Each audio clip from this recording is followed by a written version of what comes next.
A foolish consistency is the hobgoblin of little minds, adored by little statesmen and philosophers and divines. If a man does not keep pace with his companions, perhaps it is because he hears a different drummer.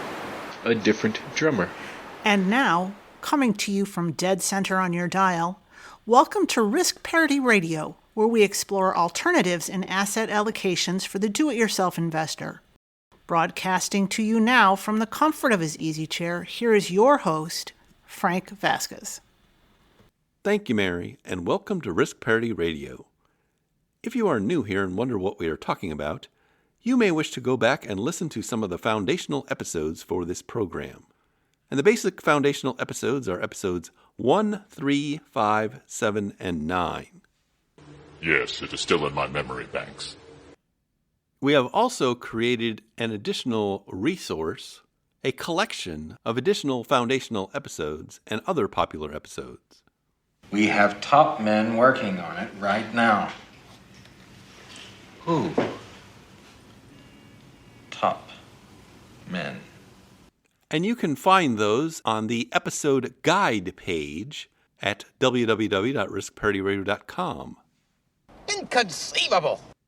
All thanks to our friend Luke, our volunteer in Quebec. Sacoche. We'd be helpless without him. I have always depended on the kindness of strangers.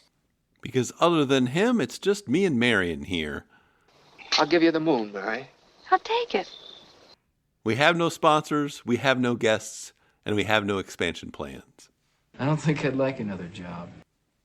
Over the years, our podcast has become very audience-focused, and I must say we do have the finest podcast audience available. Top drawer. Really top drawer. Along with a host named after a hot dog. Lighten up, Francis.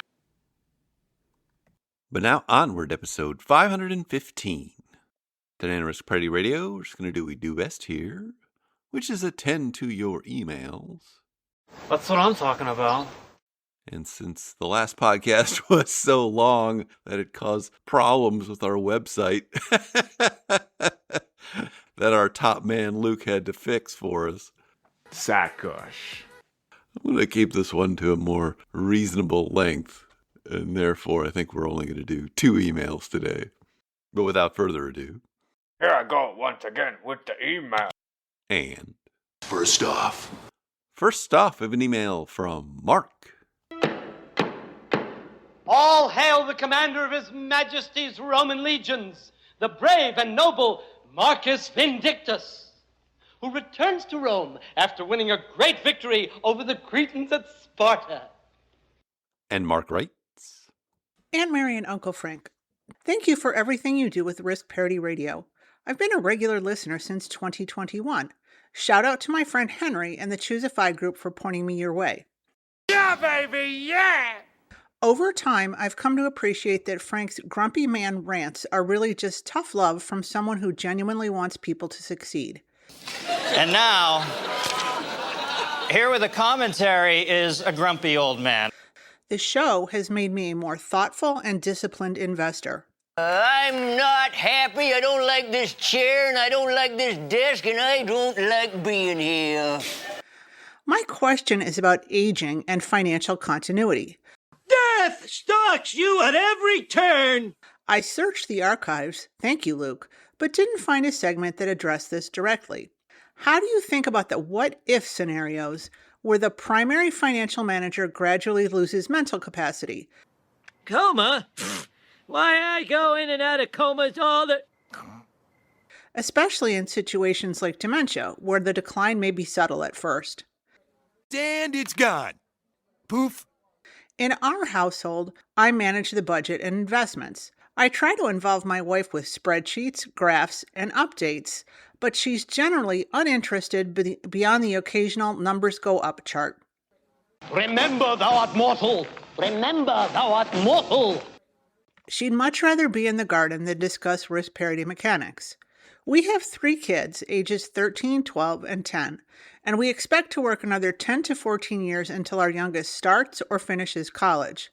So we have time, but I want to be intentional about planning for the possibility that I won't always be able to manage things myself. Why? What have children ever done for me? As our wise aunt and uncle, I'd appreciate your thoughts on how you approach this risk and what strategies you think are most important to put in place. Thanks again for all you do, Mark. P.S. Please find our small donations to Fairfax Casa and the Father McKenna Center in appreciation for your contributions to this community. Make that the Spartan that preached.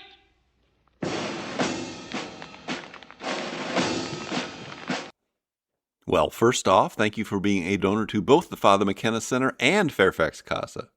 As most of you know here, we do not have any sponsors on this program. We do have charities we support. One for Mary, one for me. Who elected you leader of this outfit? Mary's is Fairfax Casa, that works with children in foster care in Fairfax County.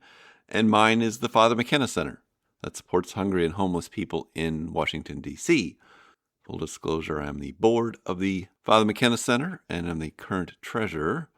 But if you give to either one of the charities, you get to go to the front of the email line. I'm voting for yours truly. Well, I'm voting for yours truly, too.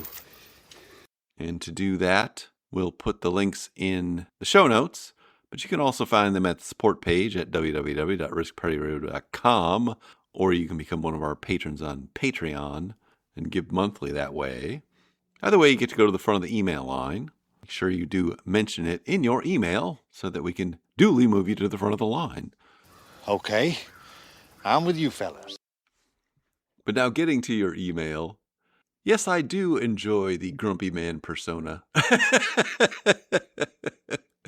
I don't like television. In my day, we had radio, and you couldn't see anything, and it was primitive and lousy, and we liked it. We liked it fine. Mostly because I think it's funny, but it also does suit my more argumentative side and the fact that I've been a lawyer for decades, which brings a kind of sharpness to the discourse. We use the Socratic method here. I think many people find it jarring or unpleasant because they're used to the way that the financial media works and popular personal finance, which is to treat everything like some kind of Today Show, talk show where everybody just says nice things about each other, even if they really don't mean them. Hi, friends! It's me, Bree! Today, let's sing a unicorn song together! I think if you really do care about financial topics, you should approach them with more intellectual vigor, I would say, and be able to state your premise and then support it with whatever data or other reasons you have for holding that view, because that ultimately allows people to compare various views and decide which ones they prefer. But I'm used to arguing my case, and so I will continue to do that. You come in here with a skull full of mush, and you leave thinking like a lawyer. So this is a very good question you've brought up, and I think it is one of those questions that really depends heavily on the situation involved and the particular people involved, really. Because the truth is, all of us are going to become incapacitated at some point, or just be dead. Which is just as likely in the case of men in particular. You know, at my age, the mind starts playing tricks. So, death! That's only the cat. Oh, death! That's Maggie again, Grandpa. Oh, where were we? Death! And so, yes, you do need to have some kind of a backup plan. But what that plan is, as I mentioned, does depend largely on the people involved. So for us, the most complicated thing is actually the taxes. And we have accountants, tax preparers that have worked with us for many years. And so that is going to continue. In fact, our file has been passed to a younger person at our accountancy.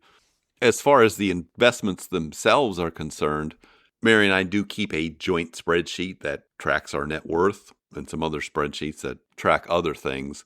With that net worth spreadsheet, there is actually instructions on a different tab about how to manage the investments. And because we are not doing some complicated bucketeering thing, the instructions are relatively simple about selling from the things that are high, watching the percentages, and rebalancing occasionally. Another thing I've been working on slowly but surely is consolidating all of our accounts into one or two places.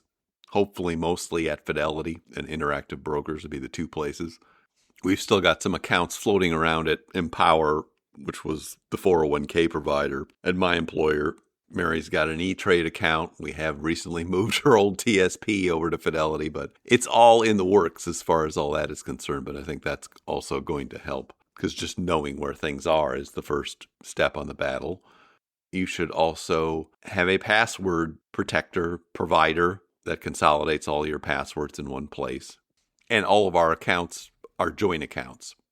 So that, yes, if I started acting strangely, Mary would be able to actually get into them and do something about them at that time. I intend to rely on our children as backup helpers. They're all quite capable. We have 2 engineers and 1 financial professional who is working on his CFA. So we've got some family capability there. 1, 2, 3, 4. Hey, Patrick. Counting up your change for a pack of Mermaid Man and Barnacle Boy trading cards? No, I'm thinking about buying this book on counting. 3, 4. What's going to happen next? 5? Holy super happy fun time! This book's good! I'll take it! And it's funny, one of the reasons I created this podcast in the first place, since I didn't think anybody was going to listen to it, was simply to lay down the principles I wanted them to know about in terms of managing portfolios and retirement portfolios in particular. So they've got thousands of hours of me talking about this. Now I realize that doesn't help most people. Rex Kwando, we use the buddy system. No more flying solo. But the central idea is record this stuff somewhere. It doesn't need to be on a podcast. It can simply be in some kind of investor policy statement or something like that. But as we age and if we need their help, 1 or more of our children will be able to step up and help us with that stuff. Patrick, just how dumb are you? It varies. Which is what me and my siblings have been doing for my parents. Now, if you know that story, you know that they essentially ran out of investments money some time ago. So they've been living in a house that Mary and I own. As they've gotten into their 90s, though, and more recently, they have declined and are unable to run even their regular finances. So a couple of years ago, we had them sign a power of attorney, putting my eldest brother in charge of their day-to-day accounts. And so he deals with all of that stuff now and has been dealing with it for a few years. And we recently moved them out of the house and into assisted living because they are 97 and 92, and that's where they need to be now. For my dad, it's been kind of a slow decline, but for my mother, the past couple of years, she has declined substantially in her short-term memory. One thing I really learned from watching that is that whatever habits you take into your later years are the ones you're going to be able to work with, that you're not going to be able to really learn new tricks. She's having a lot of trouble now dealing with smartphones and things like that because she never learned to use them earlier. And what that tells me is we do need to make sure that our investment life is really kind of on autopilot. So the same thing's happening every month. And that's still going to evolve over the next decade because we haven't started Social Security or things like that. But eventually it will fall into some patterns, I can imagine, once we get there. But let's suppose you don't have any of the family or other resources that I've been talking about, and you just need to hire outside help. This is what my friend Optimus Bill has done. I am Optimus Bill. He's recognized that his wife has really no interest in managing finances, so it's going to make a whole lot more sense if there's somebody there just to take over, and somebody younger too. So he hired himself a young financial advisor who specializes in risk parity style portfolios. Look, it's MacGyver. On a fee-for-service basis, of course, and not some AUM nonsense. I drink your milkshake.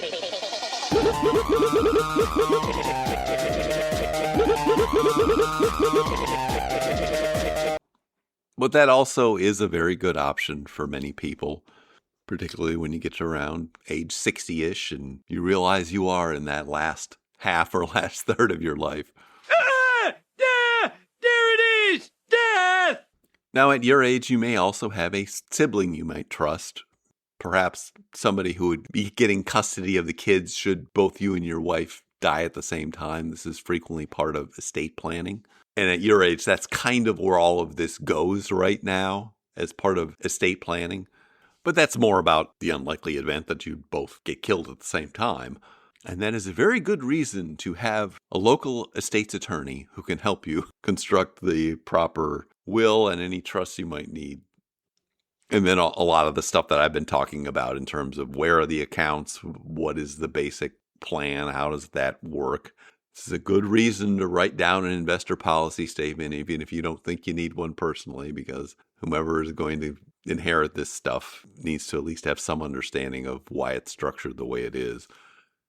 So there are many good ways with dealing with these kinds of questions, depending on the human resources that you have about you.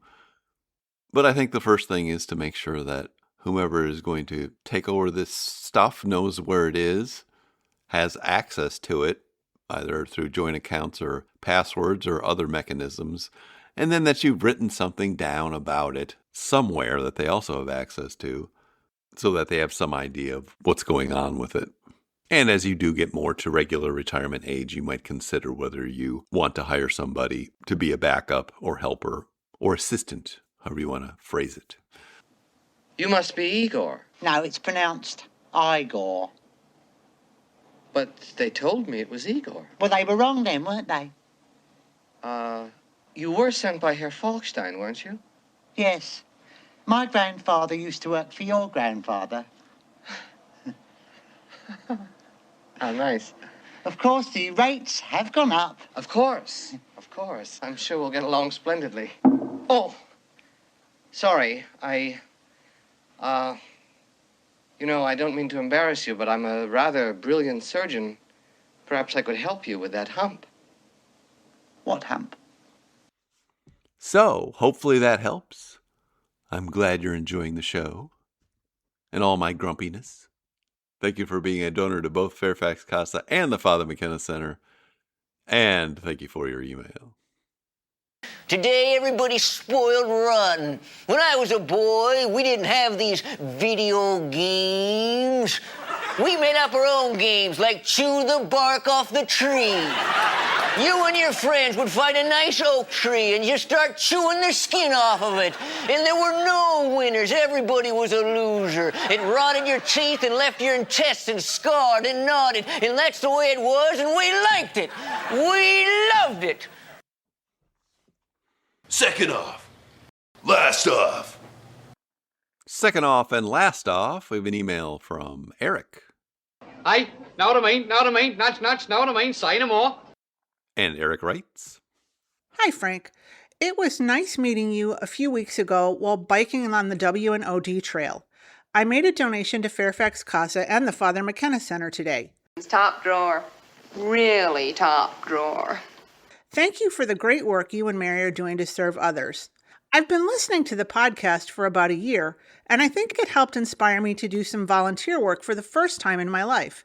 It has been very gratifying. Yes! Better late than never, I suppose.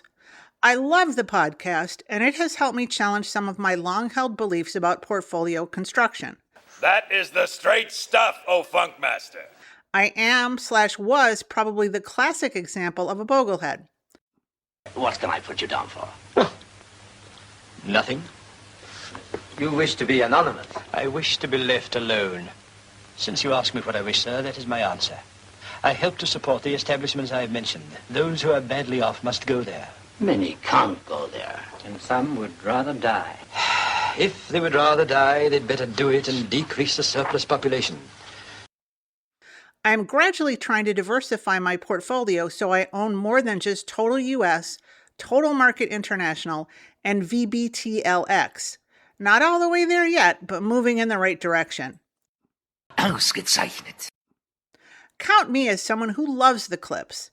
Even if I know they are coming, they still make me laugh out loud.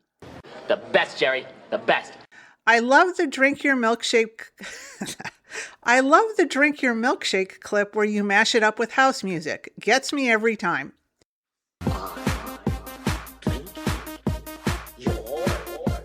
No!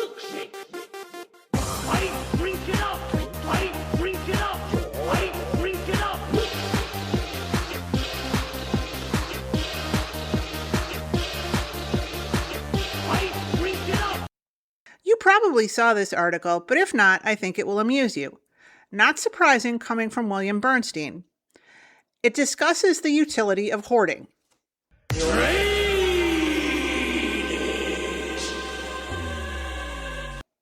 Again, nice meeting you. If you want the occasional company riding on the path, feel free to reach out. Your wife interested in photography, eh? Photographs, eh? He asked him knowingly. Photography? Yeah. Snap, snap, grin, grin, wink, wink, nudge, nudge, say no more. Well, first off, thank you for also being a donor to Fairfax Casa and the Father McKenna Center, because it has also moved you up to the front of the line. And it was a very serendipitous meeting that we had on the bike path. The story on that is both Eric and I live close to the Washington and Old Dominion Trail, which runs from Shirlington, Virginia, all the way out to Purcellville. It's 45 miles long. But there I was at the stoplight in Vienna waiting to cross Maple Avenue. And a voice comes up behind me and says, "Are you Frank Vasquez of Risk Parity Radio?" And I said, "Why, yes, I am." And it was Eric. And so we rode together for about 10 miles that day and had a nice chat. And if I'm inspiring people to go volunteer for their local communities or local organizations, that's even better than anything else I could do here or contribute here. You are correct, sir, yes. And you know, it's funny, I'm actually doing a bike ride this week with another listener, Michael from the Baltimore area. We're going to ride from BWI down the path to Annapolis and probably have lunch there. Well, Lottie frickin' da! And it should be a very nice week for that as well. I do try to ride about 100 miles a week when the weather is nice. And it's usually by myself listening to podcasts, but I do enjoy company, so long as you're willing to put up with the fact that I ride relatively slowly for somebody who rides as much as I do. I'm only likely to average about 12 or 13 miles an hour, so you may need to be patient, especially if you're younger. Squidward! Still riding to work on a machine, I see. Don't say anything, Squidward. Remember your karma. What?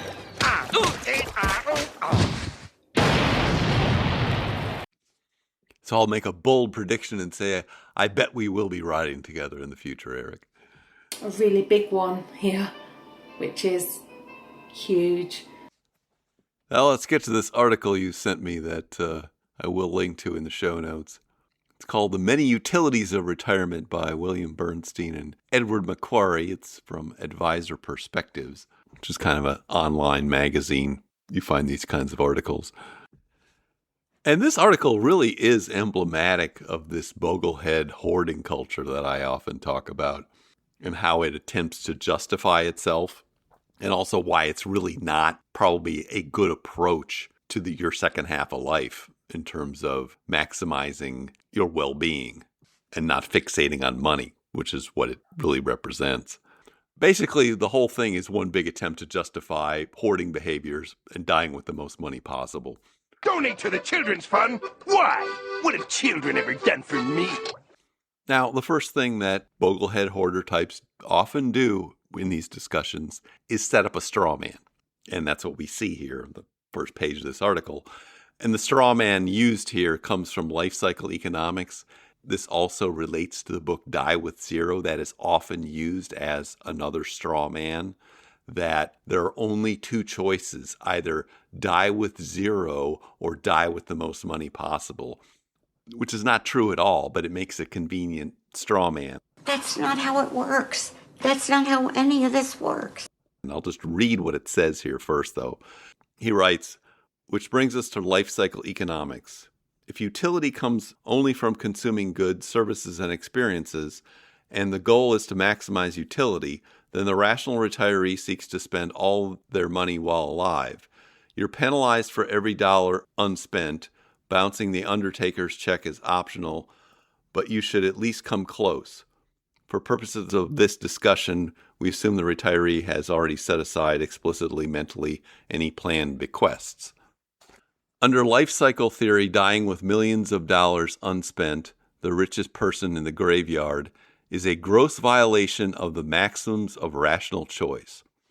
Okay, Using life cycle theory from economics is just a big, fat, stupid straw man. Are you stupid or something? Because this is one of these erroneous assumptions from economics. So life cycle theory, or the idea behind life cycle theory, is that you want to use consumption smoothing over the course of your entire life and figure out how to spend money over your entire life to maximize your utility in the economic sense, which is related specifically to consumption. The problem with it is it doesn't make any sense because first, you cannot assume you'll know how long you'll live. The other assumption it makes is that you'll know your preferences for your entire life well in advance. So when you are age 20, you will know what your 80-year-old self wants to consume and do. You'll know all about how many kids you had, whether you got divorced or not, every single facet of your life. You'll know in advance.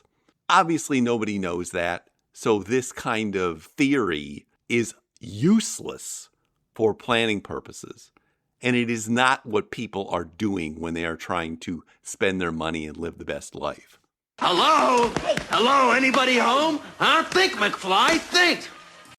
What they should be comparing this against, instead of this stupid economic life cycle theory straw man, is somebody who is trying to live their best life by avoiding the 5 regrets of the dying, and specifically using money for the 4 things beyond basic needs that are shown to improve your well-being, and those being relationships, experiences, particularly ones that put you in a flow state, paying other people to do jobs you don't want to do and buying your time back, and then charitable giving. None of those things are really covered by this life cycle theory. Almost as stupid as a stupid does. So what does he do to go on from this? He sets this up as a fear problem. Real wrath of God type stuff. With 2 choices. So he writes, "We beg to differ. Not everyone dreads being the richest person in the graveyard." Think about that. Dreads being the richest person in the graveyard. That is setting this up as a fear metric. That's not what we're talking about. That's what he wants to talk about because he's measuring things in terms of what do you fear as opposed to what do you want to do in life. It's a fear-based view of life. Fire and brimstone coming down from the skies. Rivers and seas boiling. 40 years of darkness, earthquakes, volcanoes. The dead rising from the grave. He goes on to write, "Many, in fact, worry about the opposite, fear of running out. 4-0, or fear of running out of money." And he lists all the common fears: health and long-term care costs, running out of money, inflation, insufficient savings, retiring with debt, blah, blah, blah, blah, blah. Human sacrifice, dogs and cats living together, mass hysteria. And he writes, "Put it another way, for many, worrying about money produces industrial-grade disutility. With enough money, it's no worries, mate." So then he sets up this fear metric, and he calls it Omega. "I am my own beginning, my own ending." And he talks about high Omega retirees, which are basically the boglehead hoarder types. And he writes, "The high Omega retiree is mortified at the thought of shrinking the nest egg by thousands of dollars for a few hours of extra luxury. Sure, upgrading to business class nicks only a small fraction of the wealth today, but what about tomorrow? High Omega types can't get past the aforementioned 6 angry horsemen of old age." That laundry list of things that might cost you money that we just talked about. And he writes, "The disutility of seeing wealth drop overwhelms the utility of consuming more goods, services, and experiences." And there you see the straw man again. Because if you know anything about well-being, you know that consuming more goods, services, and experiences is not the secret to well-being. That's not the choice. That's not how any of this works. The choice is having better relationships. That's how you improve your well-being. And that is through the 4 mechanisms that we talked about before. And he writes this very apt description: "The high Omega retiree fears that vengeful market gods or personal misfortune might send them spiraling down a white-knuckle toboggan ride towards cat food and worse. The calendar always reads 1929. Dying with 0 is a guess and a hope, a wish, not a plan." Ray. Yeah. We're in an airport. People fly out of airports. What do you think we were doing here this whole time? Yeah, flying's very dangerous. 1987, there were 30 airline accidents, 211 were fatalities, and 231 were deaths. Again, focusing on the fear as the reason to hoard money and contrasting with this straw man of dying with zero, which is not the real goal on the other side. That's not how it works.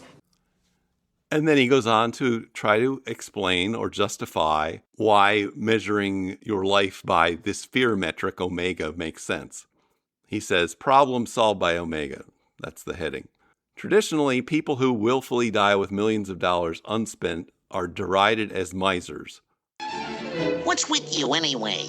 I can't help it. I'm a greedy slob. It's my hobby. Save me! RPIG is a jab, as in you are a pig.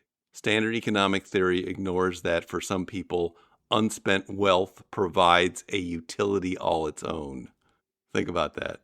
Money is the goal there. He's saying money is the goal. Oh boy, I'm rich! I'm wealthy! I'm independent! I'm socially secure! I'm rich! I'm rich! I'm rich!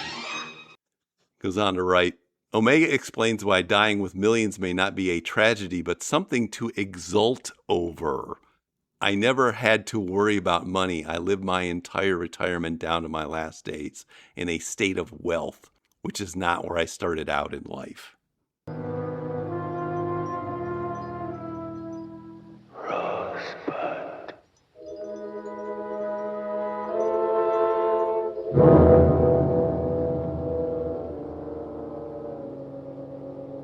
He goes on to write, the high omega person doesn't love money so much as they fear penury or penury.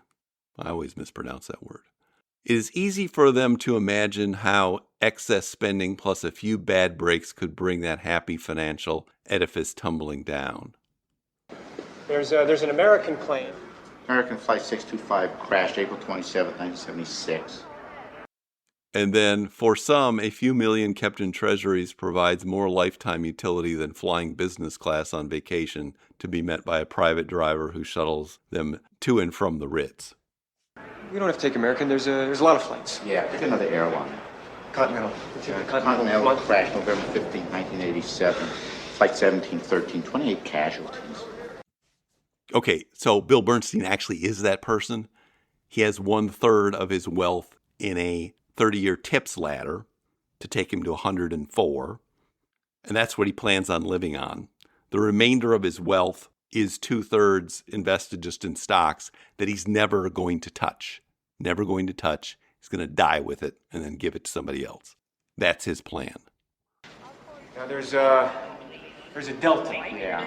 I mean, it leaves at midnight, Ray, but Delta, how's Delta? The Delta crashed August 2nd, 1985, Lockheed L-1011, Dallas, Fort Worth. Terrible wind shear. All airlines. 135 passengers. All airlines have crashed at one time or another. That doesn't mean that they are not safe. Qantas. Qantas? Qantas never crashed. Qantas? Never crashed.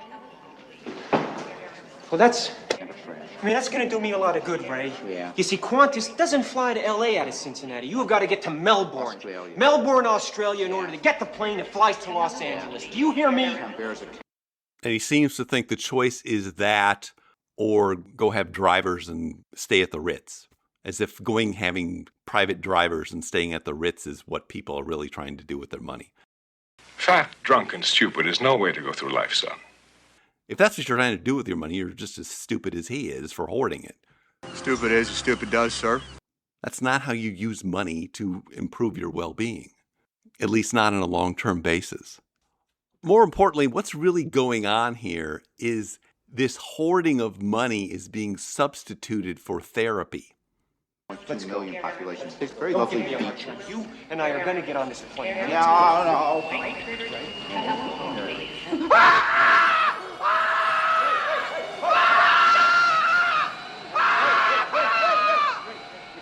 We're not going to take the plane. He's okay. He's okay. He's okay. We're not going to take the plane. Just... Instead of dealing with the fear, why the fear is irrational and where the fear comes from, these hoarder types are papering it over with piles of dollar bills.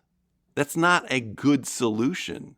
If you're worried about comparing your state of wealth now to where you started out in life, that is a problem you have with your past and not having been able to deal with it or rationalize it. Fear is the path to the dark side. Fear leads to anger. Anger leads to hate. Hate leads to suffering.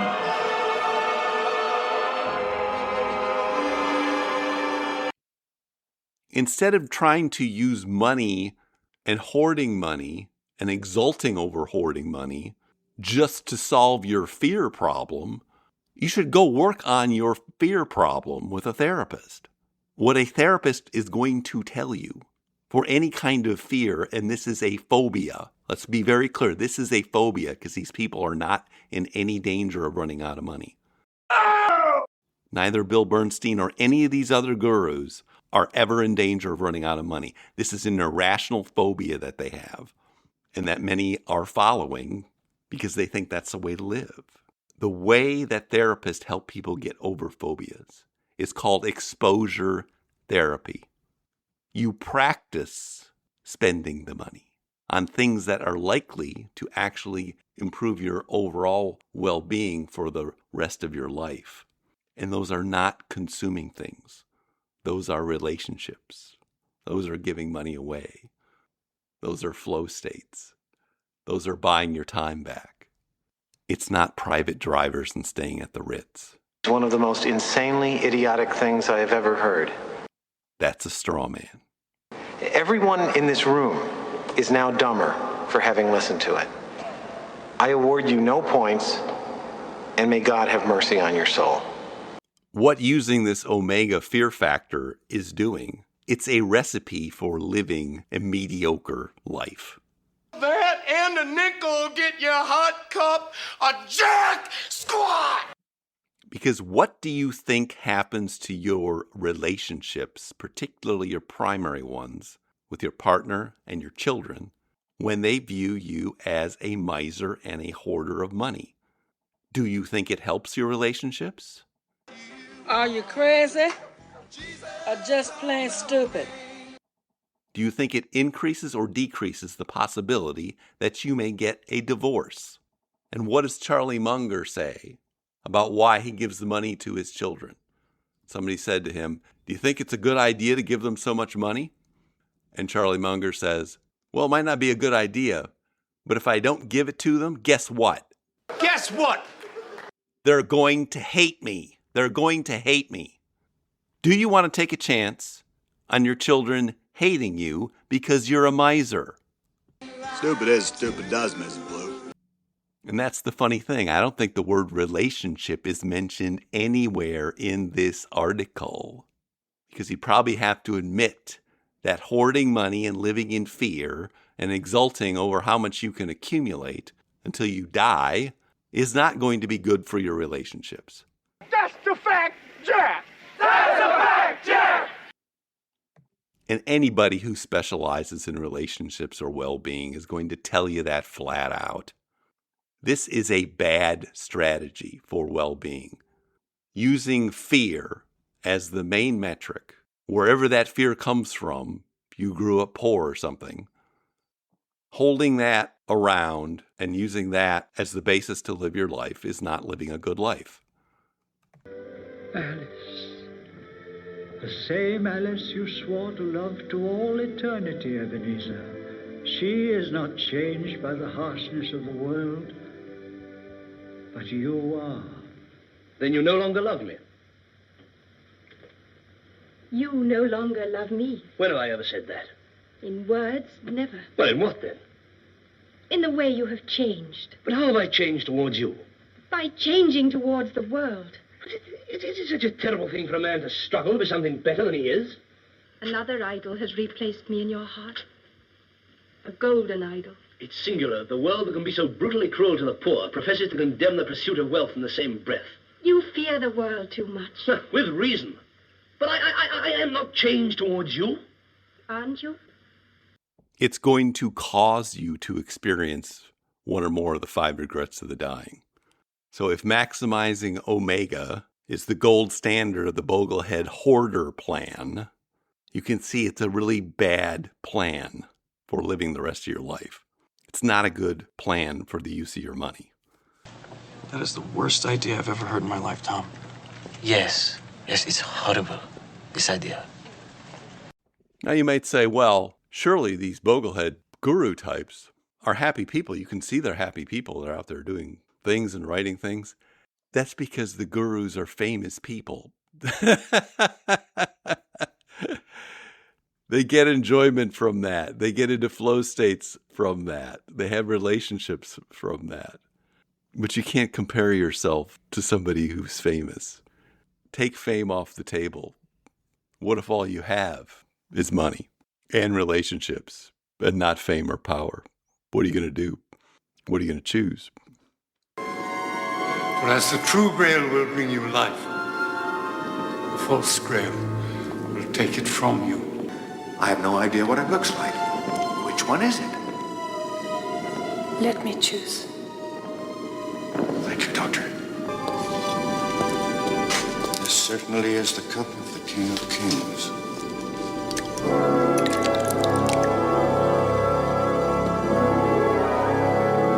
Eternal life.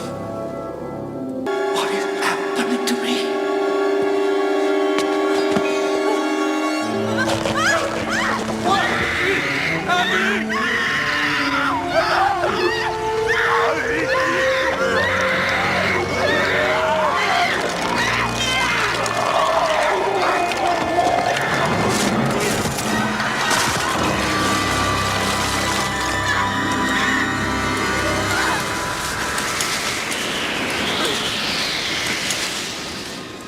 He chose poorly. And finally, this article does confirm what I often say about financial advisors in the financial services industry, that what they are really doing is not so much financial advice. They are either exploiting fears or catering to fears. And that is actually how their business models work. Because only one thing counts in this life. Get them to sign on the line which is dotted. That is what they're getting people to pay for, either by scaring them at a free steak dinner or some other seminar or what goes on in financial media. Always be closing. Always be closing. Or coddling and catering to them to make them feel good as a client. Am I right or am I right or am I right? Right. Which is why so many financial advisor actual financial plans are very cookie cutter things, or they even farm out the portfolio construction to BlackRock or somebody else. You can buy this stuff off the shelf now, and that's what a lot of advisors do. They're not even doing the finance. They're just doing the fear management. Now they will call this managing behavioral risk. Yeah, that's a nice technical term for it, and it's accurate, but it comes down to managing fear. And that's where this article actually concludes. I'll read you this paragraph. The takeaway for financial planners. Many clients derive legitimate utility from never-to-be-spent dollar wealth and experience disutility from a program of spending that steadily reduces wealth as retirement proceeds. They don't want a spending path that takes their wealth anywhere near zero. Again, nobody's talking about going to zero. It's not a binary choice of die with the most money or die with zero. But you can see what it's saying, that a financial advisor's primary job is to cater to these fears, which makes sense from a business model planning. And I have a straw. There it is. That's a straw, you see. Watching. And my straw reaches across the room and starts to drink your milkshake. I drink your milkshake. I drink it up. It also makes it easier to sell things like annuities and other insurance products. You know, whenever I see an opportunity now, I charge it like a bull. Ned the Bull, that's me now. as well as come up with these cockamamie bucket strategies, which are really designed as fear management programs as opposed to being financially sound. But thank you for flagging this article for us, Eric, because it does confirm a lot of what I've been saying. That to these boglehead hoarder types, every problem is solved by a single hammer, which is accumulation. Accumulation until death. Ah! Death! And what they are really doing is not maximizing their own well-being. They're trying to solve a fear problem that they should be trying to solve some other way, because hoarding money is actually going to be detrimental to your relationships and other measures of well-being that you could be pursuing if you weren't wound up in the fear from your childhood trauma or whatever it is. Because the wisdom of Yoda is appropriate to reflect upon here. Fear is the path to the dark side. Fear leads to anger. Anger leads to hate. Hate leads to suffering. Because if your plan is primarily fear-based and you're trying to solve it by hoarding more money, chances are that is going to lead to other people hating you, which could be your kids, could be your spouse, could be other people that you're trying to be close to. It's going to damage those relationships, and it's going to lead to suffering. Their suffering and yours. So if you want to have a better life, you better make better choices that are not based in fear.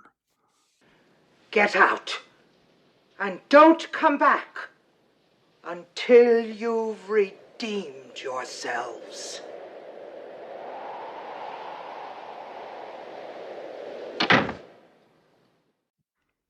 Hope to see you on the bike path, Eric. And thank you for your email. But now I see our signal is beginning to fade. If you have comments or questions for me, please send them to frank@riskparityradio.com. That email is frank@riskparityradio.com. Or you can go to the website, www.riskparityradio.com. Push your message into the contact form and I'll get it that way.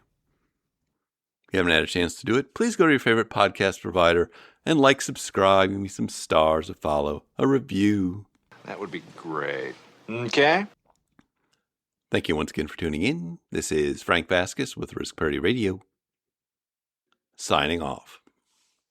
The world is not my home, I'm just a passing through. You got to come on up to the house. There's nothing in the world that you can do. You gotta come on up to the house. And you've been whipped by the forces that are inside you. Gotta come on up to the house. Well, you're high on top of your mountain of woe.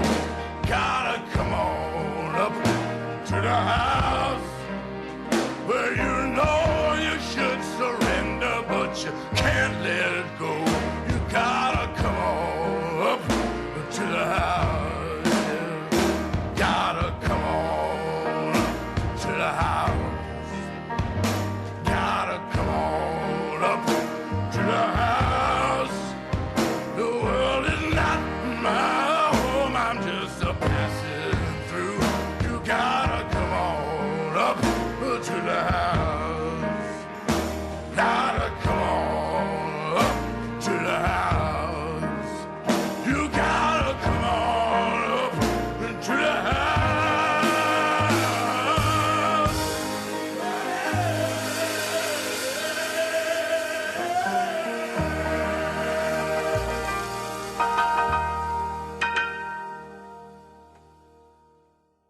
The Risk Parity Radio Show is hosted by Frank Vasquez.